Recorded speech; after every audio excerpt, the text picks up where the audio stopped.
네, 안녕하십니까. 오늘 지역균형 전형과 지역인재 전형의 이해 및 지원에 대한 강의를 맡은 강릉 명륜고등학교 진수한입니다. 반갑습니다. 이제 얼마 있으면 수시가 시작이 되는데요. 사실 현장에서 이 지균 전형과 지역인재 전형에 대한 이야기들은 이미 많이 오고 갔던 것 같습니다. 그래서 오늘은 그 두 전형의 차이점과 각각의 내용을 좀 살펴보고요. 지원되게 된 지원 전략, 그리고 그것을 통해서 올해 수시 지도에서 이 두 전형에 대한 지원 전략을 어떻게 구성할 것인지에 대한 언급을 좀 드려보고자 합니다. 자, 지난해 결과에 대한 이야기를 조금 먼저 나눠보도록 하죠. 지난해 사실 많은 대입 전형의 변화, 수능의 변화 등을 통해서 여러 가지 결과들의 변화가 많이 저희들 예측과는 다른 모습으로 나타났는데요. 자, 이 내용들을 살펴보면서 올해 대입에 대한 방향성을 조금 정리해보고자 합니다. 먼저 수시 전형별 지원 현황을 보시면 주요 11개 대학에 대한 내용을 좀 살펴보면 전반적으로 교과 전형에 대한 지원율이 많이 증가를 했습니다. 상대적으로 종합과 논술의 지원 인원들이 좀 감소를 했는데요. 아무래도 교과 전형의 상대적인 부담이 적다는 측면, 그리고 아무래도 재학생들이 정시까지 넘어가는 것에 대한 부담감, 수능체제 개편에 대한 우려, 이런 것들을 통해서 수시 안착 경향성에 대한 측면으로 나타난 것이 아닌가라는 조심스러운 예측을 해보고 있습니다. 자, 서울권 주요 대학에 대한 이야기를 좀 더 한번 같이 살펴보죠. 보시는 대로 교과가 무려 3만 1천여 명 정도 지원에 급상승을 했습니다. 아무래도 이전에 없었던 지역균형이 신설들이 이루어지면서 이 지역균형 전형이 아무래도 학생부 교과 전형으로 개편이 됐고요. 그 가운데서 수도권 대학들 또는 서울권 대학을 지원하고자 하는 학생들의 지원들이 굉장히 많이 급상승했다고 판단이 됩니다. 상대적으로 논술과 종합은 이 구간에서도 좀 감소하는 추세를 띠고 있고요.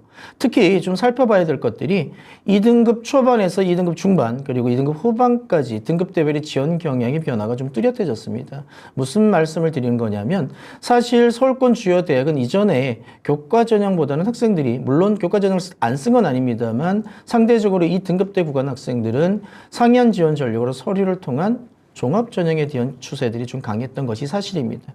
하지만 교과 전형들이 지역 균형으로 신설이 되고 조금 전에 살펴봤던 11개 대학의 지역 균형이 신설되면서 이 구간에 대한 충원 합격을 기대하는 추세들이 많이 강해졌다는 부분이고요.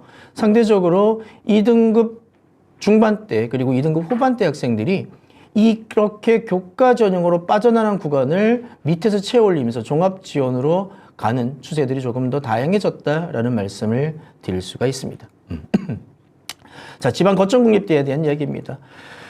기억하시겠지만 재작년에 거점국립대 지원 좀 경쟁률들이 많이 감소를 했었어요. 그래서 좀 우려들이 표명됐었는데 올해 좀 살펴봤더니까 지난해는 교과에서 종합에서 확실히 좀 상승되는 추세 나타났습니다. 아무래도 지역 거점국립대에 대한 선호도들이 상승을 했고요. 이것들이 경쟁률로 이어졌다라는 걸로 확인이 가능합니다. 조금 달라진 양상은 이전에 거점국립대는 수도권이나 이쪽을 가는 학생들의 안정지원 추세들이 좀 강하게 드러났던 것들이 있는데 지난해는 상향지원 경향들이 좀 많이 드러났던 것 같아요. 아무래도 특히 우리 지역의 강원대를 놓고 본다면 지역인재 전형과 일반 전형이 중복 지원이 가능했다는 측면 안에서 학생들이 이 두 전형에 대한 지원율을 끌어올릴 수 있는 계기가 됐고요. 그러다 보니까 아무래도 경쟁률 올라갔고 그 속에서 그다지 높지 않았던 결과들, 재작년의 결과들도 보고 또 올해 그렇게 좀 많이 완화됐던 2022의 수능 최저 기준의 영향들로 인해서 아이들의 상향 지원 경향과 함께 선호도들이 같이 올라가지 않았나 예상을 해봅니다. 자, 2022 수시 경쟁률의 변화를 건별로 좀 끊어봤는데요. 서울 15개 대학의 측면과 중위권 대학의 교과 전형, 앞에서도 말씀드렸습니다만 지균 전형의 영향, 경쟁률이 대폭 상승했던 부분 나와 있습니다. 반면에 서울 중상위권, 수도권 중상위권 대학의 전년 대비 경쟁률은 소폭 감소하는 부분도 보였는데요. 어쨌든 이런 경쟁률의 변화를 대학별, 전형별로 좀 쪼개보시면서 지원 경향의 변화를 조금 고려하는 올해의 지원 추세들을 만들어내셔야 되지 않을까라는 말씀 드려봅니다. 약학과 잠깐 살펴볼까요? 지난해 처음 신설하면서 어떨까라는 궁금증들 많이 가지셨어요. 근데 올해 보면 교과 전형의 경쟁률 지역을 가리지 않았고요. 종합 전형의 경쟁률 역시 지역을 가리지 않고 굉장히 높게 형성되는 구간들로 만들어지고 있습니다. 아마 이것은 올해도 마찬가지가 되겠죠. 의학 계열과 약학의 경쟁률은 사실 저희들이 걱정하지 않아도 될 정도로 많이 올라가고 있는 것은 사실인 것 같습니다. 자, 주요 대학의 수시 인원 및 경쟁률의 변화를 좀 살펴봤습니다. 대체적으로 이제 학교정 추천 전형, 직윤 전형에 대한 이야기들이 되겠는데요. 연대는 좀 상대적으로 감소하는 추세를 보였어요. 그 이유는 뭐 모집 인원의 감소의 추세도 있겠습니다만 가장 결정적인 영향은 아무래도 추천형 전형이 다른 대학들과 다르게 대체적으로 재학생만 지원이 가능했던 전형이고요. 또한 복수 지원이 불가능했던 측면이 있고요. 또 하나 저희가 생각하는 것 중에 하나는 다른 대학과 다르게 지점수를 활용하는 측면 안에서 이 구간들의 학생들의 부담들이 늘지 않았을까. 그래서 경쟁률의 감소로 이어졌다는 부분들로 얘기해 볼 수 있을 것 같습니다. 자, 그 외의 대학들 전체적으로 뭐 서울 중위권 대학도 많이 상승했는데 명지대나 인하대가 조금 감소 추세를 보여주고 있습니다. 그 이유는 아무래도 기억나시겠습니다만 지난해 약간의 재정적인 지원의 감소, 언론에 많이 얘기가 됐었죠. 그런 것들이 학생들의 심리적 요인으로 이루어진 것이 아닐까 생각이 들고요. 가천대는 사실은 이건 감소됐다고 보기 어려운 부분도 있고요. 왜냐하면 지난해 지역균형이 신설이 되면서 이 구간들로 나눠지는 모습들로 보였고 또 직윤 전형에서 드러났던 교과 등급의 편차도 한번 눈여겨보셔야 되지 않을까라는 생각 뒤에서 한번 다시 한번 말씀드려보도록 하죠. 거천국립대의 경쟁률입니다. 전반적으로 앞에서 말씀드렸습니다만 증가 추세 있었고요. 강원대도 전반적으로 경쟁률은 증가하는 추세 속에서 언급이 되고 있습니다. 교육대학입니다. 광주교대, 대구교대 이렇게 감소하는 추세 보여주고 있는데 특히 대구교대 면접일이 지난해에는 경인교대와 공주교대는 겹쳤습니다. 그러면 어떤 현상으로 드러나냐면 같은 날 면접을 보는 대학이 많으면요. 아무래도 중복 지원자 중에서 면접 결실은 많아져요. 하지만 상대적으로 중복 합격자가 많지는 않겠죠. 빠져나간 이탈자가 있기 때문에. 그러다 보니까 합격자 중에 이탈자가 별로 없죠. 반면에 면접일이 겹치지 않게 되면 결실은 많지 않겠습니다만 합격자 중에 이탈자가 많아진다는 측면. 그래서 그 구간의 중복 합격자의 구간에 대한 해석도 이런 면접일의 중복에 대한, 전형일의 중복에 대한 해석을 통해서 가져가실 필요가 있다는 말씀 드려봅니다. 자, 대학급별 비교입니다. 뭐 교과 전형 전반적으로 보셔도 서울 상위권 대학보다 지방대학의 경쟁률이 감소가 눈에 띌 정도로 강력해지고 있습니다. 자, 수시 경쟁률에 대한 얘기를 조금 정리하도록 하죠. 자, 주요 대학의 학생부 교과 전형 경쟁률 정말 급상승했습니다. 재작년과 비교하더라도 그 증가 추세가 굉장히 뚜렷했다는 부분 볼 수 있고요. 지방 거점, 수도권의 주요 대의 경쟁률이 대부분 상승했다는 측면. 또 전형 유형과 상관없는 의학계열과 약학계열의 경쟁률 강세도 한번 생각해 보실 수 있는 여지가 있지 않을까 생각해 봅니다. 자, 서울 수도권 지방대 양극화 심각인데요.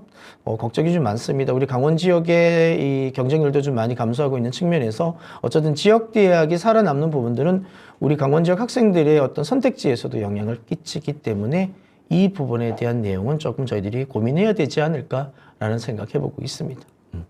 자, 지난해 합격선의 변화 중에서 올해 얘기하게 될 지역균형 전형 결과만 좀 주요 대학 비교를 해봤습니다. 사실 지난해에는 저희들 예측할 때 좀 떨어지지 않겠냐는 예측이 있었는데요. 대체적으로 인문계열에도 보시더라도 크게 변동이 없었습니다. 예. 아무래도 교과 전형의 특성상의 측면에서의 촘촘함의 영향이 있었을 것 같고요. 또 하나는 어쨌든 경쟁률이 많이 올라가는 구간 안에서 그 점수차가 크게 벌어지지 않는 양상들로 나타나지 않았나 조심스러운 예측 드려봅니다. 자연도 보시는 대로 큰 차이 없었고요. 일부 대학의 편차, 또 학과적인 편차는 있을 수 있겠습니다만 전반적인 것들은 그 이전 연도와 유사했다. 그럼 올해는 어떤 예상들을 하시나요? 전 그렇게 생각합니다.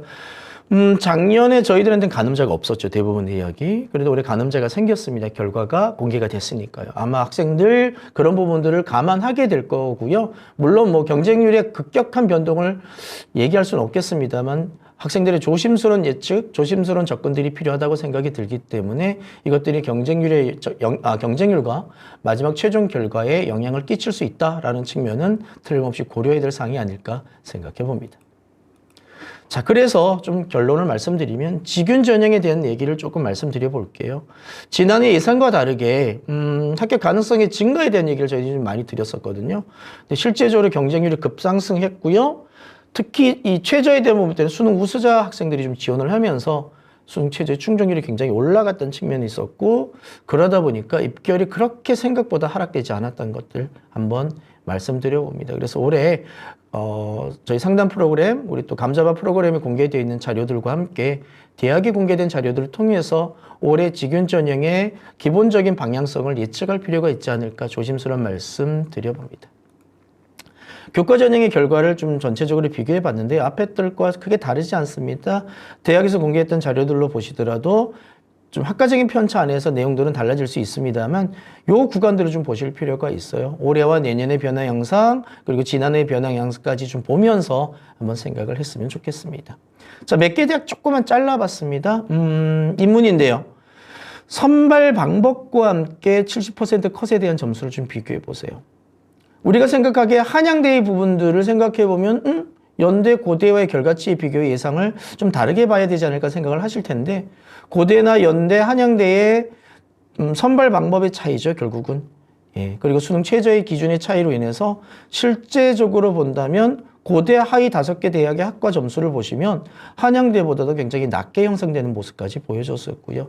연대는 아무래도 면접이 있었다는 변별력의 차이들이 좀 구간의 변화를 가져오지 않았겠냐는 조심스러운 예측은 있습니다만 어쨌든 연대는 출발점이 다른 거죠. 지점수라는 구간 때문에 다른 양상으로 나타날 수도 있을 것 같습니다.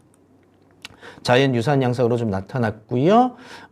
하위 5개 대학들로 좀 비교해 보신다고 한다면 역시 고대의 최저의 강력한 힘들이 발휘됐던 것들 확인해 보실 수가 있습니다. 자, 직윤 전형에 대한 이야기를 이제 좀 드려보도록 하겠습니다.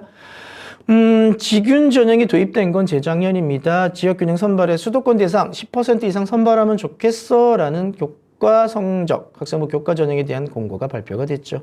그로 인해서 시작이 된 전형인데요. 자, 많이 헷갈려 여전히 하시더라고요. 직윤 전형, 지역인재 전형 차이가 뭔가요? 예, 전형 유형, 방법, 최저 기준까지 이렇게 좀 살펴봤는데요. 결국은 뭐 전형 유형은 직윤 전형은 대부분 교과 전형에 대한 측면이 있습니다만 지역인재 전형은 이것들을 거의 자유를 맡기고 있다는 측면이고요. 대상 대학을 좀 놓고 보면 직윤은 수도권 소재, 반면에 지역인재는 각 지방, 지역 대학들로 보시면 된다는 것들 말씀해 드릴 수 있을 것 같습니다. 자, 사회통합 전형의 모집 인원은 변화인데요. 2024부터 이제 법제화가 되면서 바뀌게 됩니다. 어쨌든 2개 전형 전부 다 증가 추세에 있다라는 것들을 좀 보실 필요 있고요. 그렇다고 한다면 기회균형이나 지역균형의 사회통합 전형에 대한 지원 전략 지난해보다도 앞으로 또 내후년까지도 지금 이어지는 모습 안에서 구간을 설정하면 어떨까라는 생각, 특히 지원 자격에 대한 고민들을 함께 해주셨으면 좋겠습니다. 올해 직윤 전형을 실시하는 대학은 지난해와 유사합니다. 거의 선발 규모를 유지하는 40개 대학이고요. 일부 대학 몇 개만 변화됐다라는 것까지 말씀을 드려보죠. 또 평가 요소에 학생부 정성평가가 포함하는 대학들이 점차 증가하고 있습니다. 올해도 건대와 경희대가 구간으로 들어왔죠. 앞으로 이런 것들이 증가 추세도 한번 보실 필요가 있지 않을까 말씀드려봅니다. 자, 추천 기준 및 모집 인원의 변화입니다. 예시 몇 가지 들고 들어와 봤는데요. 건대는 지난해 엄청났죠. 그런데 올해 또 수능 최저까지 폐지가 됐습니다. 물론 지난해 뭐 최저가 높지 않아서 최저 충족률이 결코 낮지는 않았습니다만 어쨌든 수능 최저가 폐지됐다라는 것에 대한 기대감들이 나타날 거고요. 상대적으로 높은 등급대를 유지하고 있는 학생들의 지원이 조금 더 늘지 않을까. 그렇다고 한다면 지난해 생각보다 건대가 높았던 구간들이 조금 더 높아질 수도 있다라는 것들까지 염두에 두셨으면 좋겠고요. 경희대는 명칭이 일단 지난해 고교연계 전형에서 직윤 전형으로 명칭을 바꿨습니다. 추천 기준이요. 인문자연 예체능 계열별 그 추천 인원에서 올해 재학생, 3학년 재학생의 5% 기준으로 바뀌었습니다. 어떤 현상으로 이어질까요? 저는 조심스럽게 계열별 경쟁률의 변화로 생각을 드려봅니다. 또 어쨌든 한 학교에 최대 6명이 됐던 추천 인원인데 학교 규모에 따라서는 이것보다 적은 인원이 추천이 될 수도 있고요. 또는 더 많은 인원이 추천되는 고등학교도 나타날 수 있을 겁니다. 유불리가 달라지는 부분이 있고요. 어쨌든 계열별 추천 인원이 제한이 없어지면서 일부 계열에서는 선호도에 따라서 계열별로 쏠리는 학교들이 나타날 수 있고 그런다고 한다면 일부 계열 학과들의 경쟁률은 지난해와 다른 양상으로 나타날 수도 있다는 것들을 염두에 두셨으면 좋겠습니다. 또 하나, 정성평가가 도입되고 있다는 측면인데요. 이런 게 궁금해지시는 거잖아요. 서류가 들어왔으면 어디까지 영향력을 발휘할까? 사실 가늠자는 없습니다. 그런데 몇 년 전에 저희들 요 고교연계 지역균형 전형이 학생부 종합 전형으로 선발이 됐던 적이 있죠. 그때를 놓고 좀 비교해 보시면 서류가 꽤 많은 70%의 비율이 있었음에도 불구하고 등급대가 결코 낮지 않았고요. 또 어쨌든 교과 전형이라는 것을 염두에 둔다고 한다면 지원을 원하는 학생들의 상위권 학생들이 주류를 이룰 텐데 과연 상위권 학생들의 생기부의 내용이 정성평가 내용들이 그렇게 나쁘지 않을 거라고 판단이 든다면 어쨌든 교과의 변별력의 영향력은 좀 더 크지 않을까 생각을 드려봅니다. 동국대 계열별 4명으로 인원도 바뀌었다는 부분, 또 교과가 70% 구간으로 늘어났어요. 근데 아시겠습니다만 동국대의 성적 반영 범위 좀 독특하긴 합니다만 어쨌든 이 구간들을 살펴보실 필요 있고요. 서류의 영향력 함께 고민하실 필요가 있습니다. 시립대 8명으로 2배 증가했고요. 학생부 반영이 조금 변경됐습니다. 공통 일반 90의 진로 10으로 변경이 됐는데 어찌됐든 요 구간에서 고민할 거는 추천 인원이 늘었으니까 어떻게 바뀔까의 문제에 대한 고민이 있으실 것 같은데 저는 이렇게 생각합니다. 밑에 보시면 성대도 굉장히 많이 늘었어요. 수능 체제도 변화됐습니다. 그런데 인원이 늘었다고 해서 과연 그 인원만큼의 경쟁률에 의한 뭔가 성적의 변화를 예측하기라는 것은 그렇게 어렵진 않을 것 같습니다. 왜냐하면 자 시립대나 성대를 추천받을 아이들의 교과 전형의 성적을 한번 놓고 판단한다면 자 예를 들어서 밑에 한번 성대나 시립대 등수를 한번 보세요. 예를 들어서 시립대는 8명이면 전교 8등입니다. 예, 성균관대는 100명이라면 전교 10등이에요. 200명으로 늘려도 전교 20등입니다. 과연 시립대나 성대를 그 등수권 애들, 특히 성대 같은 경우는 예를 들어서 20등까지의 학생들이 그 등급을 유지하고 있을까요? 그렇지 않다고 한다면 아마도 중복 지원들 여전히 이루어질 것 같고요. 그로 인한 거라면 충원율은 조금 더 높아질 가능성도 있는데 어쨌든 이런 구간들의 변화를 지난해와 다르게 보는 시각은 필요합니다. 그래서 선생님들이 근무하고 계시는 학교의 등급대의 그 퍼센트의 등수를 다른 학교랑 한번 유사하게 본다면 급격한 변화에 또는 결과에 급격한 하락 이렇게까지는 예측하기 쉽지는 않을 것 같습니다. 그 부분들 한번 보셨으면 좋겠습니다. 또 변화된 대학 보시면 중대입니다. 와, 2배로 늘었어요. 그리고 교과 전형의 비율이 90%까지 늘었다고 한다면 이 부분 또한 중복 추천 가능할 것 같고요. 등급대의 변화도 좀 더 촘촘하게 형성되지 않을까 생각해 봅니다. 그래서 이 구간들의 변화, 또 홍대도 2배로 늘었다는 구간까지 확인해 볼 수가 있습니다. 그래서 중복이라는 측면과 근무하고 계신 학교의 등급대의 구간을 퍼센트로 잘라본다고 한다면 다른 학교의 지원 예측권들이 만들어질 것 같고요. 그것까지 감안하면서 올해의 구간들을 한 번 더 고민해 보셨으면 좋겠고요. 그것들을 우리 상담 프로그램, 감자밥 프로그램에서 조금 더 디테일하게 보시면서 환산점을 통해서 보신다고 한다면 지원 가능성 점들을 조금은 더 쉽게 예측할 수 있지 않을까 말씀드려봅니다. 주요 대학의 추천 가능 인원을 한번 이렇게 잘라봤습니다. 물론 이거 일반적이진 않습니다만 200명, 300명 보이시나요? 경희대 같은 경우는 지난해 6명에서 10명, 300명이라면 무려 15명까지 늘어나는 케이스들로 만들어지는 거죠. 성대도 보시면 지난해 8명에서 20명, 12명에서 30명까지 엄청난 수가 늘어나게 됩니다. 그러나 아까 말씀드렸죠? 이 구간들로 놓고 봤을 때 성대 결국 전교 30등이라는 얘기인데 재학생, 재학의 300명 학교의 전교 30등이 과연 성대 학과에 지원 가능한 등급대를 유지하고 있을까를 감안한다면 역시 중복 추천에 대한 이야기들이 조금 예측 가능하지 않을까라는 생각까지 해보면서 조심스러운 말씀 드려보도록 합니다. 옆에 비고라는 재학생이라고 적어놓은 건요, 재학생만 지원이 가능한 대학들입니다. 예. 아시겠습니다만 직윤 전형의 지원 조건의 졸업 제한들이 좀 다르죠. 재학생만 있는 대학도 있고요. 어떤 대학은 N수생 전반을 였는 대학, 어떤 대학은 구수생까지 연 대학도 있으니까 그 구간 한번 확인하시면서 요강 통해서 지원 전략 보셨으면 좋겠습니다. 자, 그럼 일부 대학에 좀 얘기를 나눠보도록 하죠. 경희대입니다. 말씀드린 대로 변화상 연계에서 직윤으로 바뀌었어요. 학교정 추천 인원의 변화가 좀 있습니다. 이렇게 바뀌었죠. 말씀드렸죠? 2, 3, 1에서 제적이 5%. 그래서 아까 보신 대로 최대 6명이었던 학교들이 더 적어질 수도 있고요. 훨씬 더 많아질 수도 있다는 여지 보셔야 될 것 같습니다. 올해 의의 한의의 치유의 약학과가 지난해 없었습니다. 올해 신설로 들어왔어요. 그러면 이 학과들을 유지하고 있는 학생들의 위에풀부터 좀 고민해 본다고 한다면 지원 추세 좀 바뀔 수도 있을 것 같아요. 요 구간들 한번 보시면서 이 학과를 지원하고 있는 학생들이 있다고 한다면 지난해와는 좀 다른 지원 양상 안에서 한번 고려해 보셨으면 어떨까. 상대적으로 아무래도 경희대에 대한 위의 상위권 의대나 이 학과들을 지원한 학생들의 아무래도 안정권 추세들이 좀 강력하게 드러나지 않을까 생각은 드는데요. 이것들로 인한 충원 합격의 변화도 한번 고민해 보셨으면 좋겠습니다. 또 전년 대비 전형 방법 바뀌었어요. 이렇게 서류 들어왔다고 말씀드렸죠. 그러나 대학에서 얘기하는 바도 그렇고 저희들이 예측하는 바도 교과 종합평가가 그렇게 극명하게 구간을 잘라서 들어갈 것 같지는 않고요. 밑에 구간 일부 정도의 변화 양상들로 예측하면서 접근하시면 어떨까. 그러니까 지난해 결과를 본다면 프로그램에서 예측 가능한 점수 안에서 이렇게 보시면서 끝구간이 조금 뒤집어질 수 있겠구나 라는 정도로 이해하시면서 구간을 한번 보시면 어떨까 말씀드려봅니다. 자, 그리고 또 하나 봐야 되겠죠. 아무래도 교과 종합평가 방식 내용이 세특에 대한 얘기입니다. 학생들의 세특 좀 고민하시면 되겠는데 다만 이런 거죠.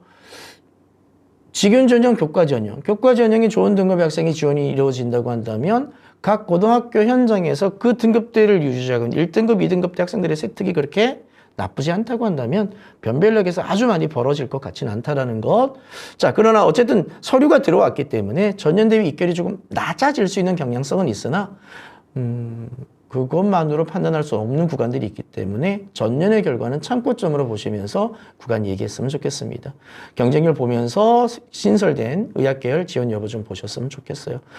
또 교과 종합평가 얘기했습니다만 역전 현상을 고려하는데 저는 최초 합격 구간에서 이것이 뒤집어질 것 같지는 않아요. 조심스럽게 말씀드리는 건 아무래도 대학에서 공개했던 70% 컷점수 구간, 그러니까 아무래도 충원 중심 구간에서 이루어지지 않을까라는 걸 보면서 그 구간의 점수대를 역전 현상으로 좀 보시면서 불합 구간과 충원합의 구간들을 함께 보시는 내용들 한번 상담에 고려해 주셨으면 좋겠습니다. 자, 직윤 전형 고려됩니다. 소폭 증가했고요. 우리가 그렇게 원했던 수능 최저 기준 다소 완화됐습니다. 인문 5에서 6, 자연은 6에서 7입니다. 아무래도 구간 변화 되겠죠? 지난해 어문 계열에서는 상당히 낮은 등급, 2등급 초반도 합격을 했어요. 보건 계열 일부 학과도 그랬고요. 그럼 이게 완화됐다는 추세는 늘 제가 말씀드렸던 거 있잖아요. 자, 수능 최저가 완화됐습니다. 그러면 걸림돌이 낮아진 거니까 성적이 좋은 학생들이 좀 더 올라오는 구간들이 생길 거예요. 지난해 결과치 안에서도 어쩌면 충원에 있는 구간들이 최초로, 불합에 있는 구간들의 앞에 상위권 구간들이 충원합이나 최초업으로 올라올 수 있는 구간들이 생기는 거니까 요 구간 염두에 두셨으면 좋겠고요. 자연도 마찬가지일 겁니다. 추천 은행의 변화는 없습니다. 올해도 졸업생 지원 가능하고 전형 방법도 그대로 유지가 됩니다. 자, 어쨌든 입결이 다소 상향될 가능성 안고 있다는 걸 말씀드렸는데 등급의 환산 구조를 이렇게 1등급부터 3등급 구간을 잘라놓고 본다면 어쨌든 서류의 변별력으로 일부 현상의 역전 가능 추세들을 확인해 볼 수 있고요. 지난해 결과 안에서도 그 얘기는 이루어지고 있습니다. 전형의 변화가 있기 때문에 서류 변형 일부 최저 구간의 변화가 있기 때문에 환산 점수 구간도 좀 더 좁게 형성될 가능성도 있다는 것들 특히 고대 아시죠? 진로 선택 과목 B 구간이 있으면 굉장히 불리하다는 것들은 알고 계실 겁니다. 그리고 고대의 경쟁률을 좀 보실 때는 결국은 낮은 최저 충족률이 만들어냈던 실질 경쟁률. 그래서 고대 최초 경쟁률은 좀 높아 보입니다만 최저까지 고려한 실질 경쟁률은 연대와 크게 다르지 않는 구간들로 만들어진다는 것까지 한번 보셨으면 좋겠습니다. 성균관대입니다. 추천 인원 많이 드렸죠. 10%까지 올라갔습니다. 어쨌든 앞에서 말씀드렸습니다만 추천 인원이 확대됐으니까 어쨌든 경쟁률의 상승은 예측이 됩니다만 등급 구간의 변화는 아주 많이 달라질 것 같지는 않다는 예상. 물론 좀 떨어질 가능성은 있어요. 그러나 그럼에도 불구하고 급격하게 떨어진다는 것은 예측이 어렵다라는 부분 말씀드리고요. 수능 최저 기준 일부 변경됐고요. 그 구간을 좀 살펴보면 2개합 5에서 영어 3 이랬는데 어쨌든 영어가 들어오면서 3개합 6이기 때문에 제 개인적인 판단은 수능 최저가 완화된 것들로 판단이 됩니다. 영어가 포함됐기 때문에. 그래서 요 구간들을 좀 판단하시면서 최저 충족이 가능하고 최저 인원의 퍼센트가 확대됐던 것들을 감안한다면 최저 충족이 가능한 학생들이 있다면 좀 더 적극적인 지원 전략 한번 생각해 보셨으면 좋겠습니다. 전형 방법은 크게 달라진 건 없어요. 아무래도 환산 점수가 좀 좋게 형성되는 구간들이다 보니까 일반고에서는 지원자 학생들은 대체적으로 1등급 대학생들이 아닐까 생각이 들고요. 어쨌든 등급의 구간상과 서류의 퍼센트로 좀 환산 점수를 구간을 잘라보면 서류를 일부 역전 가능한 건 틀림없는 사실입니다. 또 수능 최저 변화됐으니까 구간들의 약간의 변화, 어쨌든 완화됐다는 구간은 올리는 현상으로 나타나는 건 틀림없는 사실일 테니까요. 보시는데, 자, 일반고 구간에서 본다면 저희들은 제 입장에서는 특히 70%급 구간이 좀 하락할 현상들이 나타날 것 같지 않은가 생각이 듭니다. 최초 합격의 구간들은 큰 변화는 없을 것 같긴 한데, 상향 지원을 고민해야 되는 입장이라고 한다면 지난해 70%급 구간과 함께 고려하시면서 이 구간이 좀 더 벌어질 수 있는 현상까지 고민하시면 어떨까라는 생각 드려봅니다. 이대입니다. 저희 학교 남학교로서 잘 안 보는 대학 중에 하나인데요. 어쨌든 뭐 분석을 해봤는데요. 크게 달라진 건 없습니다. 크게 달라진 건 없고요. 학종 질문과 동일한 수준의 면접, 제출 서류 뭐 이런 것들 나와 있고 여학생 수의 5% 최대 10명까지 가능하다는 것들을 보실 수가 있고요. 면접이 있습니다. 자, 지역균형 전형 분석을 좀 해볼까요? 자, 특이한 건 여기는 면접의 기본 점수가 없습니다. 200점 만점인데 그러면 0점에서 200점이에요. 한번 고민해 본다면 그러면 200점 구간을 통해서 교과의 불리함을 역전할 수도 있다는 얘기가 되는데, 자, 그러면 일단 등급의 구간을 잘라봤습니다. 1, 2등급은 0.4, 2, 3에서 0.4, 3, 4에서는 0.8로 이루어져요. 자, 이 구간을 한번 명심해 주시고요. 또 수능 최저 기준에 약간의 변경이 있었는데 수능 최저가 없다라는 부분인 겁니다. 그래서 교과 성적 우수 학생의 지원들이 예측이 가능한 부분이고요. 자, 그러면 1에서 3등급 구간의 평균이 0.4에서부터 0.8의 환산 점수 차이가 만들어집니다. 또 진로 선택을 B를 맞게 되면 한 개당 0.14점의 감점이 발생하기 때문에 이 불리함도 한번 고민하셔야 되는 것들이고요. 자, 그럼 한번 볼까요? 이렇게 분석이 가능합니다. 총점이 1000점이에요. 면접은 200점입니다. 그런데 아까 말씀드렸죠. 기본 점수는 없는데 중요한 게 하나 있어요. 이대를 지원한 학생들이 빵점 받을까요? 정말 속된 말로 들어가서 저 여기 싫어요. 또는 면접관에게 욕하거나 이거 아니면 0점 받기는 힘듭니다. 적어도 100점 이상의 구간이 만들어지는 건데, 그럼 이렇게 볼까요? 1에서 2등급 구간은 환산점으로 본다면 32점, 1에서 3등급 구간은 64점 정도가 벌어지고 1에서 4등급은 112점의 구간이 만들어집니다. 아까 말씀드렸죠? 면접이 200점이 적용이 된다고 한다면 결국 1에서 3등급 구간의 면접의 영향력을 만들어낼 수가 있다는 겁니다. 그러면 1에서 3등급 구간의 면접을 통해서 구간의 영향력을 만들 수 있다는 얘기는 그 역전 영향성을 고려할 수 있는 적극적인 지원 전략도 가능한 건데요. 다만 여전히 이대가 가지고 있는 교과 전형의 영향력을 고민한다면 너무 지나친 상향 지원은 조금 자제해야 되지 않을까 생각은 해봅니다. 그래서 어쨌든 어떤 점수적으로 본다면 1, 3등급 구간도 역전 현상은 가능하나 어쨌든 1, 2등급의 지원 구간들이 좀 더 촘촘하게 형성되지 않을까 생각해 보고요. 이런 거죠. 면접을 통해서 상향 지원을 고려한다면 최초가 아니라 70% 컷의 점수에 이외의 점수들을 좀 고려하면서 지원 구간을 지난해와 비교해 보시면 어떨까 생각해 보고요. 또 충원열까지 포함하면 지난해 2대 실질 경쟁률은 2대 1까지 낮아진다는 것까지 한번 염두에 두셨으면 좋겠습니다. 또 저희 강원대 학생들 많이 쓰죠. 중량계입니다. 추천 인원의 변화가 좀 있고요. 이거 죄송합니다. 교과 성적 반영 비율이 90으로 확대됐다는 측면입니다. 진로 10% 들어가고요. 지원 가능 범위도 재수생까지 넓혀졌고요. 수능 최저 기준은 유지가 되고 있습니다. 그러면 이걸 좀 분석해 보면 어쨌든 앞에서 말씀드린 대로 더블링이 됐기 때문에 경쟁률의 변화는 예측이 가능합니다. 경쟁률의 변화가 있다라고 하는 것들은 등급의 변화가 올라가는 구간들을 만들 수 있는 여지가 있다는 거고요. 또 진로 선택 과목이 성취도배랑 환산 점수 구간으로 만들어지는데 그 구간을 다시 한번 보실 필요가 있다는 말씀을 드립니다. 그리고 A에서 B 구간의 등급의 환산 점수 구간까지 한번 보실 필요가 있고요. 어쨌든 이런 구간에서 본다면 성취도 B가 누적이 되면 환산점의 불리함이 나타납니다. 한양대입니다. 모집 인원은 약간의 증가는 있고요. 공과대 반도체 공학의 선발이 좀 있습니다. 자, 수능 최저 기준은 없고요. 학생부 교과 100으로 선발이 됩니다. 자, 한양대입니다. 또 분석을 해보면 1, 2등급에서 4점 차 이상이 예상이 돼요. 결국 내신의 변별력이 가장 크다라는 것들이죠. 교과 등급의 변별력이 강한 추세 확인하셔야 될 거고요. 반면에 진로 선택 과목은 상위 3과목만 반영하기 때문에 상대적인 변별력은 높지 않다라는 측면. 그래서 아무래도 보니까 일반고 학생들이 여기에 많이 지원을 하죠. 그래서 1등급대 지원의 경쟁 안에서 벌어지는데, 다만 위 구간들이 달라지는 구간들을 좀 예측해 봐야 되는데, 어쨌든 수능 체제가 없기 때문에 환산 점수는 굉장히 촘촘해요. 또 일부 인기학과를 제외한다면 타 대학의 지원균형 신설로 인하다 보니까 지원경이 변화했고요. 그로 인해서 2년 전보다 각 학과의 등급 구간들이 좀 하락하는 추세를 가지고 있어요. 1점대 초반, 중반 가까이 되던 점수들이 1점대 6, 1.7까지 떨어지는 구간들이 보여지고 있다는 거죠. 그렇게 보시면서 접근해 보시면 좋겠습니다. 자, 지역균형의 전형 분류입니다. 추천 인원의 제한과 제한 없음, 수능 최저 기준의 적용과 미적용으로 나눠볼 수가 있고요. 이 제한이 있으면서 적용을 하는 대표적인 대학은 경희대, 고대 등이 해당이 될 거고요. 반면에 제한이 없으나 최저 기준을 적용하는 대학은 가천대 의학 관련 학과들이라든가 인하대 등이 해당이 될 겁니다. 자, 그러면 전형별 수능 최저 기준을 적용하는 주요 15개 대학의 비율을 한번 찾아봤는데요. 전체로 보면 교과 전형과 종합 전형 논술로 나눠볼 수가 있어요. 자, 보이시는 대로 그 비율이 좀 차이들을 가지고 있는데, 어쨌든 전체적인 측면에서 학생부 교과 전형에 최저를 적용하는 비율이 좀 더 높다라는 것들이 확인이 가능하고요. 졸업생까지 지원이 가능한 교과 전형으로 잘라보면 그 비율은 조금 줄고 있는 모습도 볼 수가 있습니다.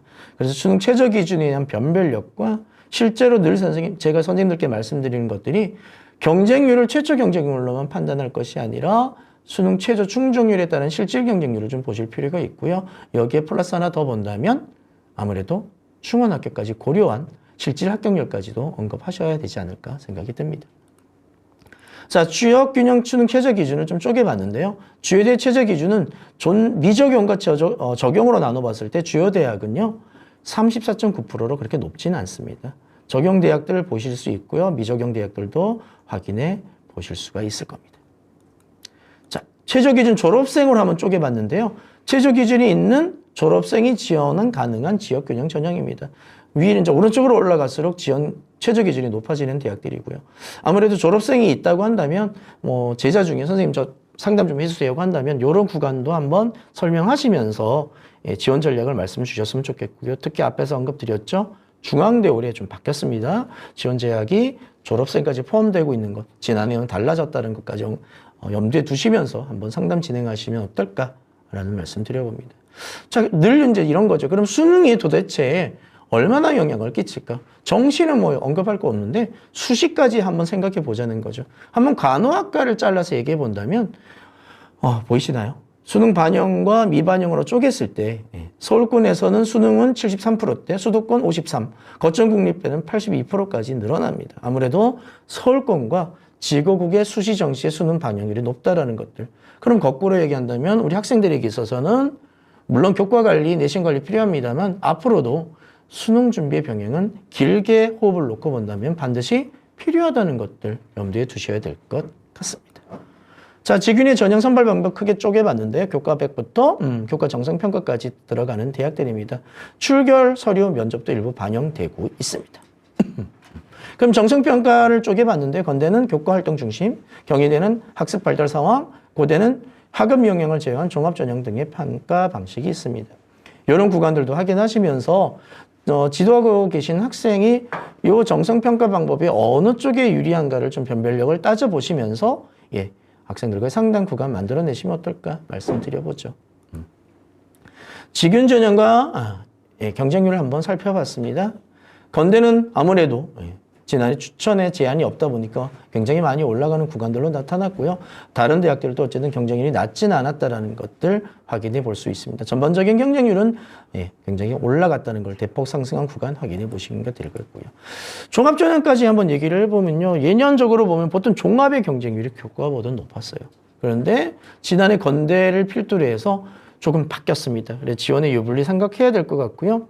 학생들에게 하여금 교과 전형과 종합 전형에 본인이 어디에 지원 적합한 건지도 한번 판단시킬 수 있는 상담의 구조 생각해 보셨으면 좋겠습니다.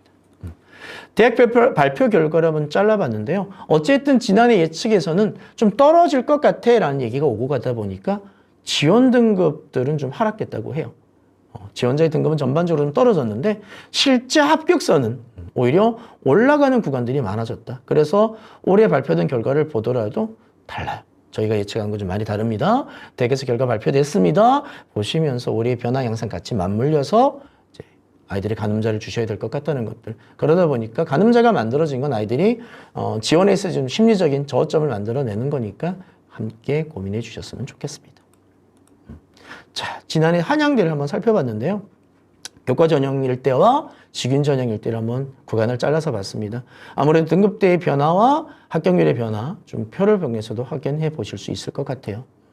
중대입니다. 예, 학교정 추천에서 지역균형 이름 바뀌면서 추천 인원이 바뀌었고요. 수능 최저 여부가 바뀌었습니다. 이 구간을 놓고 보더라도 좀 달라진 구간들, 등급대, 지원 구간과 합격 구간이 조금 변화된 양상들 확인해 보실 수 있을 겁니다. 경희대입니다. 종합에서 교과로 바뀌어버렸어요. 예, 그런 구간이 생겨내고 추등 체제도 완전히 만들어졌기 때문에 확실히 구간의 변화가 특히 상위권 구간의 변화가 조금 뚜렷하게 바뀐 것들 확인해 볼 수 있죠. 그래서 주요 대학의 지원경을 한번 잘라봤는데요. 간단하게 말씀드리면 이겁니다. 확실하게 종합 전형에서 교과 전형의 지원 패턴 구간 양성으로 바뀌었다는 것들이 확인 가능하실 거예요. 직윤 전형을 썼던 학생들의 2일 계열별로 비교하더라도 연대나 고대에서 또 한양대로 이어지는 모습들이 달라지고 있습니다. 또 연대도 마찬가지죠. 추천형, 교과 전형이 신설이 되면서 밑에 대학들 구간들로 살펴보면 특히 성대 구간들이 없었던 학교장 추천 전형이 생겨났잖아요. 그 구간들이 지원 패턴 안으로 많이 들어오는 모습들 확인해 보실 수가 있을 겁니다. 고대입니다. 아무래도 뭐 중복 지원이 가능했던 부분들도 예측이 가능했고요. 성대, 중앙대까지 들어온 모습, 거기에 연대 구간까지 지난해 다른 양상으로 좀 들어왔다는 것들 확인해 보실 수가 있는데요. 아시다시피 빨간색은 종합이고요. 파란색은 교과 전형들입니다. 이 구간들 보시면 될 것 같아요. 서강대입니다. 비교는 없습니다만 재밌죠. 서강대를 쓴 대다수의 학생들은 다른 대학을 교과 전형으로 쓰고 있다는 것들 확연하게 확인해 볼 수가 있습니다. 성대입니다. 역시 추천 전형이 만들어졌고요. 고대 중복 지원 가능한 구간들로 만들어지면서 지원 추세에 올라왔고 전체적으로는 교과 전형으로 지원 경향성들을 만들어내고 있습니다. 한양대입니다. 다른 대학 쓸 때 아무래도 윗대학을 쓴 친구들이 한양대를 교과 전형으로 썼던 구간들이 있다면 이제는 다른 대학의 교과 전형을 썼던 친구들이 한양대 구간까지 펼치면서 대체적으로 교과 전형 패턴들이 많이 구사되고 있다는 것들. 올해도 이거와 크게 다르진 않지 않을까라는 생각을 조심스럽게 합니다만 다만 대학들의 추천 전형의 변화 양상이 있기 때문에 이 구간들의 변화는 조금 달라질 수는 있다는 것까지 보셨으면 좋겠어요. 이대입니다. 확연하게 교과 전형들의 지원 추세에 많이 드러나고 있네요. 자, 그럼 우리가 직윤 전형에서 공통적으로 고려해야 될 사항에 대한 언급을 좀 드려봤으면 좋겠습니다. 환산 방식 고민해야 됩니다. 우리 교과 전형 얘기할 때마다 그런 말씀 많이 드렸었던 것 같아요. 등급 아니고요. 환산 방식에 따른 환산 점수입니다. 심지어 이런 거죠. 3.2 학생의 환산 점수가 2.8 등급의 환산 점수가 2.8 학생의 환산 점수보다 높아지는 경향들이 있어요.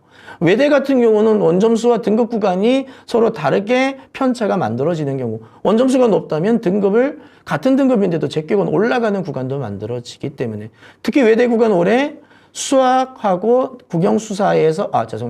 국영사과에서 만들어진 구간이 달라졌기 때문에 그 구간도 지난해와 다른 양상으로 나타날 수 있는 유불리 한번 생각하셔야 될 것 같아요. 다시 한번 말씀드립니다. 환산 점수입니다. 지난해 구간이 동일하게 형성되고 있다면 그 구간을 통한 변별력 확인하셔야 되겠고 올해의 환산 점수 대학에서 공개하고 우리 감자바 프로그램 등에서 확인해 볼 수 있는 지난해 점수와 올해 점수의 비교 반드시 부탁드립니다. 또 추천 인원 또는 모집 단위별 인원의 변화 보셔야 되겠고요. 세 번째, 늘 강조드리죠. 최저 기준이 있다면 최저 기준 충족 여부 확인하셔야 됩니다. 이미 많은 학교에서 아마 추천 기준 만드셔야 될 텐데 가장 큰 거죠. 최저가 안 되는데 추천 받을 수 없을 거고요. 고대 올해 완화됐다고는 하나 어쨌든 타 대학에 비해서 높은 최저를 유지하고 있다면 이 구간 때문에 변별력이 달라지는 거죠. 이런 것도 생각해 볼 수 있을 것 같아요. 직윤 전형에 대한 상향 지원을 고려한다고 한다면 높은 최저를 충족할 수 있다면 어떨까요? 지원 가능한 점수 조금 더 완화시켜서 볼 수도 있다는 거죠. 그래서 최저 기준의 충족 여부, 지난해 충족률, 올해 6월, 9월 모평을 통한 학생의 변별력 꼭 보셨으면 좋겠고요. 변화된 전형 내용 확인하셔야 되는 거고 특히 지원 자격 바뀌었다는 겁니다. 꼭 확인하셔야 돼요. 또 학생부 분석, 나 교과 전이니까 몰라가 아니라요. 학생부 분석을 통한 앞에서 언급드렸던 각 대학의 정성평가의 방법에 따른 변별력, 영향력을 고려하셨으면 좋겠습니다. 아주 많이 달라지진 않겠으나 충원합이 최초합으로 또는 불합이 충원합으로 올 수 있는 구간들이 만들어질 수 있고요. 특히 말씀드렸죠. 70%컷 구간에서 달라지는 구간들이 조금 더 우리 양상에서 고려할 수 있는 부분이 아닐까 생각을 말씀드려 봅니다. 그럼 지원 전략이죠. 2022의 결과 반드시 보셔야 되겠죠. 공개됐으니까. 여기에 플러스 하나 더 보신다면 올해 변화 요소. 추천 연령이 바뀌었어. 전형 방법이 바뀌었어. 서류가 들어왔어. 최저가 사라졌어. 최저가 들어왔어.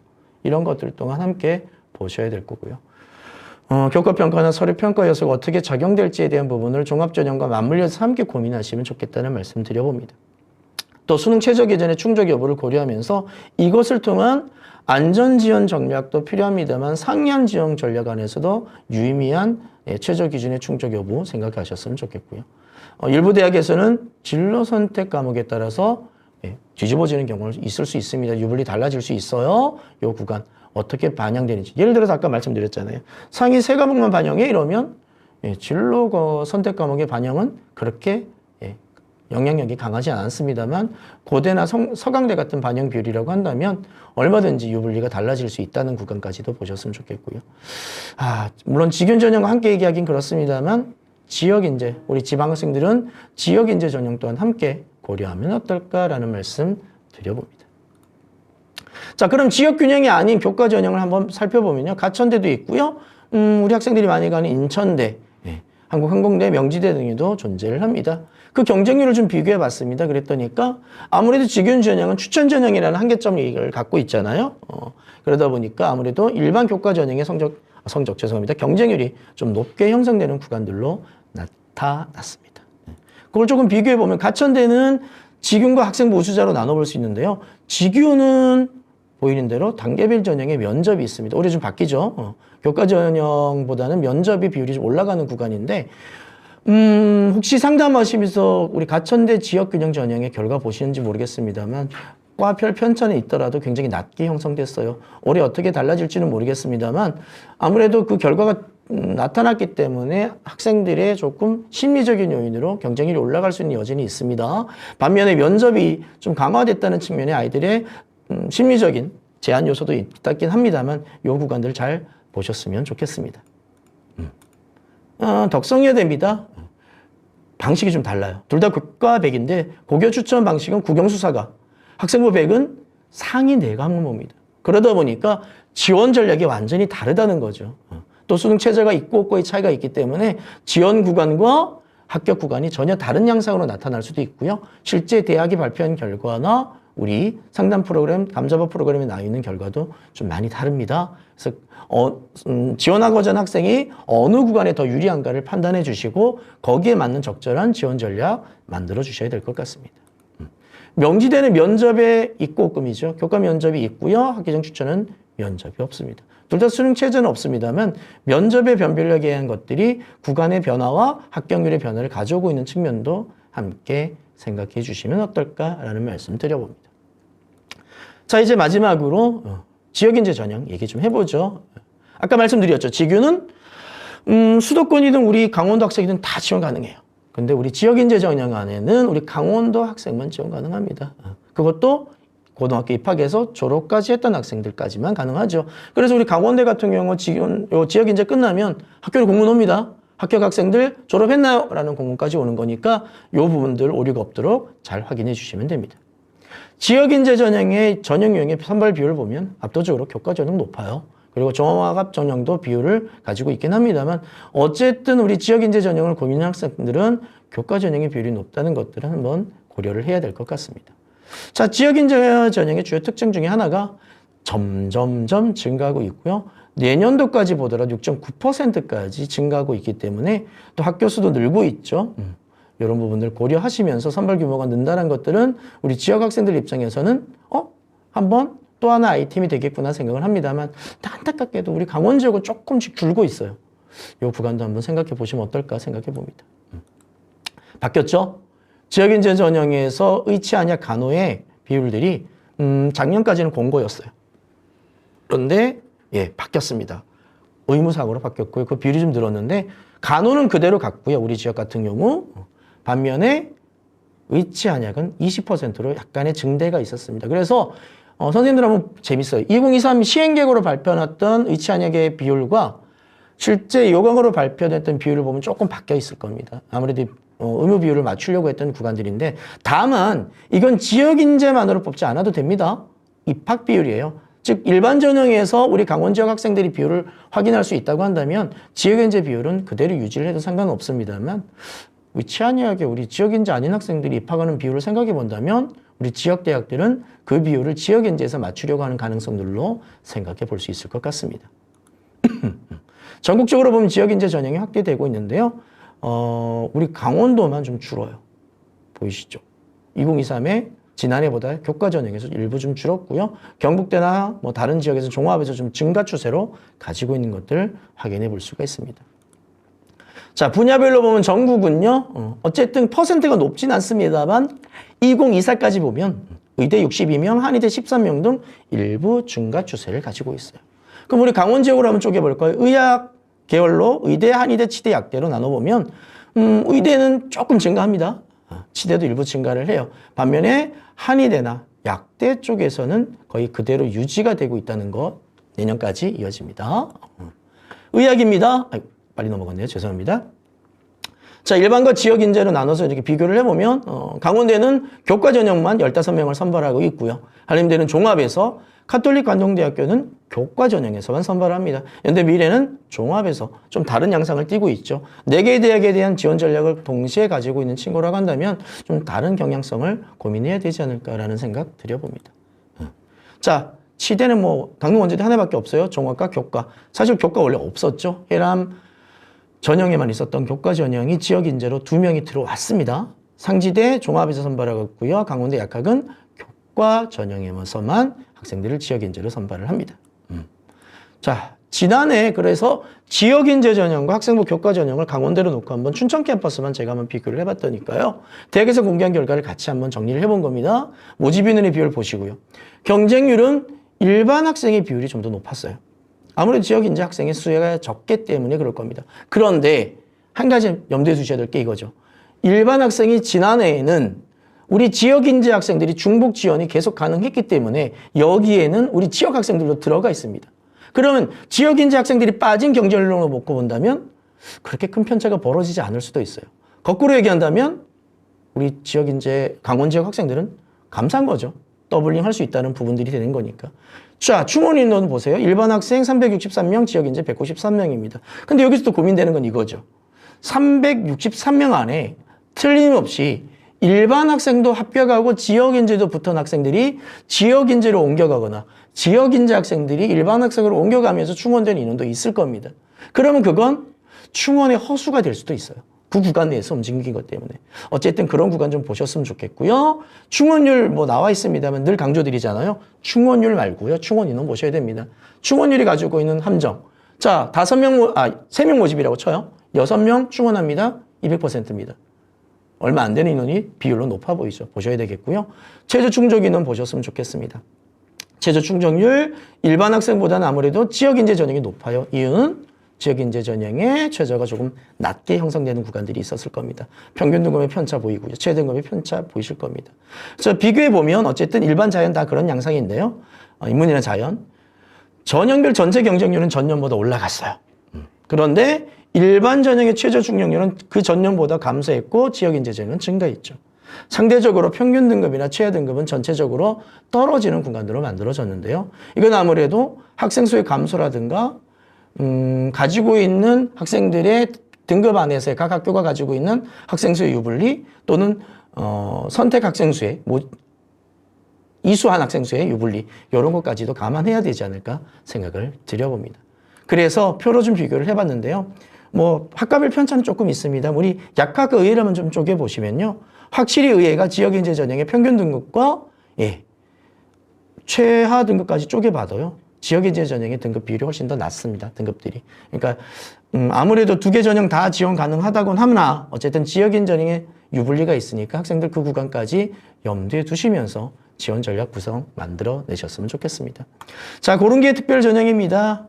지역인재가 포함하고 있죠. 지원 자격 반드시 필요하다는 것들 일반 전형과 특별 전형 간의 유불리도 한번 생각하시면서 모집 인원도 달라요. 그렇죠? 한번 보셨으면 좋겠습니다. 자, 우리 대입 지원의 구성 포인트는 왼쪽 진로 관심 장점은 우리 학생들에 대한 내용일 거고요. 성적이나 경쟁률 전형별 평가 방법은 대학의 전형 요소와 연관된 것들 거립니다. 어디에 주안점을 둬야 될까요? 쉽지 않습니다. 사실 우리 1, 2학년 때는요. 왼쪽 얘기 많이 해요. 너 꿈이 뭐야? 직업군이 뭐가 되고 싶어? 학과 뭐야? 이랬는데 실제 수시 상담 들어가면 왼쪽보다는 오른쪽에 많이 초점을 맞춥니다. 뭐가 바람직하다는 말씀을 드리기보다는 이제는 학생들의 학과를 중심적으로 고민해 주시면 어떨까? 물론 학생들이 이제 복수 전공이나 전과 제도가 잘 돼 있기도 합니다. 그런 것까지 포함해서 학생들이 구체적으로 살펴봤을 때는 꿈의 전략. 아이가 교사가 되고 싶은데 성적이 안 된다고 지역의 일반 대학의 학과를 보내지 마시고요. 사범대를 보내는 지원 전략을 만들어 주시면 어떨까라는 생각 말씀드려봅니다. 경쟁률에 대한 말씀을 잠깐 드리고 갈게요. 우리 최초 경쟁률 3.6대 1인 어떤 대학입니다. 근데 실질이 1.1로 바뀌어요. 왜요? 충합격 인원이 바뀌어서 그렇습니다. 결국 저희들이 봐야 될 것은 충원 인원에 의한 실질 합격률을 보셔야 되는 건데 이 말씀을 드리는 거죠. 올해 발표한 건대 결과 자료입니다. 딱 이렇게 공개가 됐어요. 저희들 한번 이거 이렇게 만들어 보자는 거죠. 인원과 경쟁률과 비율로 그냥 숫자 한번 두들기면서 엑셀 안 만드셔도 돼요. 계산기만 잘 두들겨 봐도 되는 거거든요. 그러면 경쟁률이 최초와 실질 경쟁률로 바뀌는 거고요. 수능 최저 충족률과 충원율이 만들어지는 거고요. 지원 대비 합격률까지도 저희들이 확인해 볼 수 있는 구간으로 변경시킬 수가 있습니다. 선생님들의 여러분 작은 노력 하나로 아이들의 실질적인 상담을 만들어주면 어떨까?